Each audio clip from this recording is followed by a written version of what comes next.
Cigarette খেয়ে মসজিদের ভেতরে যাওয়া যাবে কিনা। আমাদের গ্রামের অনেকে সিগারেট খেয়ে গায়ে দুর্গন্ধ সহকারে মসজিদের ভেতর প্রবেশ করে। তাদের পাশে যারা থাকে তাদের অনেক কষ্ট হয়। এ বিষয়ে দয়া করে কিছু বলবেন।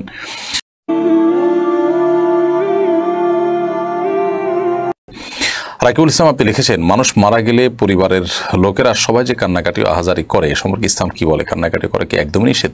না, মানুষ মারা যাওয়ার পর কান্নাকাটি করে নিষেধ এমন কোনো কথা নেই। বরং নবী করিম সাল্লাল্লাহু আলাইহি ওয়াসাল্লাম তাঁর ছোট পুত্র সন্তান মৃত্যুর পর, জন্মের পর সন্তানের মৃত্যুতে নবী সাল্লাল্লাহু আলাইহি ওয়াসাল্লাম, ছেলের মৃত্যুতে নবী সাল্লাল্লাহু আলাইহি ওয়াসাল্লাম কেঁদেছেন, চোখের পানি পড়েছে। সাহাবীরা কেউ আশ্চর্য হয়েছেন। তখন নবী সাল্লাল্লাহু আলাইহি ওয়াসাল্লাম তাদেরকে জানিয়েছেন যে এটি কষ্টের কারণে, বিরহের বেদনায় এই পানি বের হয়ে থাকে চোখের, এটা স্বাভাবিক, এটা সহজাত বিষয়। অতএব কান্না করা দোষের নয়। তবে কান্না করতে গিয়ে কেউ যদি সীমালঙ্ঘন করেন, জামা কাপড় ছেঁড়াছিড়ি করেন, আওয়াজ করেন, চিৎকার চেঁচামেচি করেন, যেটা আল্লাহ সুবহানাহু ওয়া তাআলার ফয়সালার প্রতি এক ধরনের বিদ্রোহর প্রকাশ করে বা এই টাইপের কোনো কিছুকে ইন্ডিকেট করে, এরকম চিৎকার চেঁচামেচি করা বা জামা কাপড় ছেঁড়া বা ভাঙচুর করা, ছাড়পিচার করা বা মালাকুল মউতকে গালমন্দ করা বা আল্লাহর ফয়সালার প্রতি অসন্তোষ প্রকাশ করে কোনো কিছু করা, সেটা অবশ্যই নিষিদ্ধ এবং গুনাহের কথা। অতএব সে বিষয়ে আমাদেরকে সাবধান এবং সতর্ক থাকতে হবে। রাফিয়া রূপন্তী আপনার প্রশ্ন আপনি লিখেছেন, আমরা যখন 12, 13, 14 বছর, আমার যখন 12, 13, 14 বছর বয়স ছিল তখন আমি শুধু রোজা রাখতাম, অন্য কোনো ইবাদত করতাম না, নামাজও পড়তাম না। তবে সে বয়সে আমার হায়েজ হতো, নামাজ ছাড়া রোজাগুলোকে কাজা রাখতে হবে?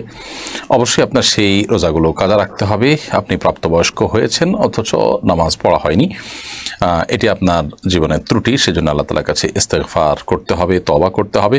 মা বাবার উচিত সন্তান বয়স সন্ধিক্ষণের আগে থেকে তাকে বয়স সন্ধিক্ষণে যে আল্লাহ তাআলার বিধিবিধানগুলো প্রযোজ্য হয় সে বিষয়গুলো সম্পর্কে ওয়াকিফাল করা।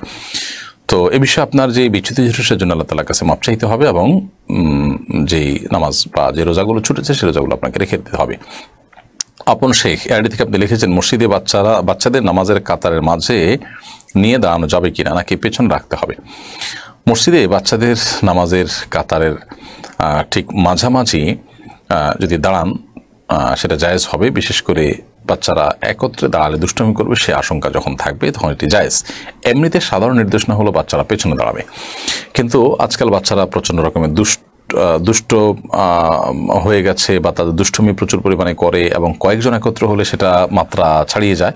সেই কারণে বাবা মা নিজের সাথে যদি বাচ্চাকে নিয়ে দাঁড়ান সেটা নাজায়েজ বা হারাম হবে না, বরং সেটি জায়েজ হবে। ইমু বিন নূর এআইডি থেকে আপনি লিখেছেন, ইমামের অনুপস্থিতিতে যদি কোনো ধূমপায়ী ইমামতি করেন তাহলে তার পিছনে নামাজ হবে কিনা? নামাজ তো হয়ে যাবে, যদি বিকল্প কেউ না থাকে, দেখছেন যে এই মুহূর্তে সে ইমামতি করছে, নামাজ হয়ে যাবে। তবে আমাদের মনে রাখা উচিত যে ইমাম হিসাবে এরকম ব্যক্তিকে ইচ্ছাকৃত জেনে শুনে নিযুক্ত করা উচিত নয়। এমনকি ইমাম অনুপস্থিত, এখন উপস্থিত লোকগুলোর ভিতরে যিনি কোরআন এবং হাদিসের সবচেয়ে ভালো ইলম রাখেন, আমলদার, সেরকম ব্যক্তিকে ইমামতির জন্য ঠেলে দেওয়ার চেষ্টা করতে হবে, কোনো ধূমপায়ীকে নয়। কিন্তু ধূমপায়ীকে দেওয়া হয়ে গেলে তার পেছনে নামাজ পড়লে নামাজ হয়ে যাবে।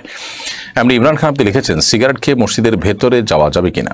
আমাদের গ্রামের অনেকে সিগারেট খেয়ে গায়ে দুর্গন্ধ সহকারে মসজিদের ভেতর প্রবেশ করে। তাদের পাশে যারা থাকে তাদের অনেক কষ্ট হয়। এ বিষয়ে দয়া করে কিছু বলবেন। ভাই ইমরান খান, সিগারেট খেয়ে মসজিদের ভেতরে যাওয়া বা ধূমপান করে মসজিদের ভিতরে যাওয়া, এর মানে হলো আমাদের মুখে যে দুর্গন্ধ হয় সেই দুর্গন্ধটা নিয়ে মসজিদে প্রবেশ করা। আর এতে মানুষজন যেমন কষ্ট পাবে ঠিক একইভাবে মসজিদে ফেরেশতাদের অবস্থান থাকে, তারাও কষ্ট পান। নবী করিম সাল্লাল্লাহু আলাইহি ওয়াসাল্লাম বলেছেন, তাতাআযাল মালাইকাতু বিমা ইয়াতাআযা বিহি বানু আদম। আদম সন্তানরা যে সমস্ত বিষয়ের কারণে কষ্ট পায় ফেরেশতারা একই বিষয়গুলোতে কষ্ট পান। সেজন্য আমরা মসজিদে গিয়ে ফেরেশতাদের কষ্ট হতে পারে এরকম কোনো কাজ করা উচিত নয়, মানুষের কষ্ট হতে পারে কোনো কাজ করা উচিত নয়। এই জন্য কেউ যদি ধূমপান করে থাকেন সেটা তো এমনিতেই গুনাহের কথা। তারপর ধূমপান করে মসজিদে তিনি যেতে হবে, নামাজ তো পড়তেই হবে। সেক্ষেত্রে তাকে ওযু করে মুখ ধুয়ে পরিষ্কার করে কুলি করে ভালো করে মুখের দুর্গন্ধ দূর করে নিয়ে তারপরে মসজিদে প্রবেশ করা উচিত। যদি একান্ত দুর্গন্ধ দূর করতে নাও পারেন তার চেষ্টা থাকতে হবে অন্তত যে আমি কুলটুলি করে দুর্গন্ধ দূর করব, এরপর তিনি মসজিদে প্রবেশ করবেন।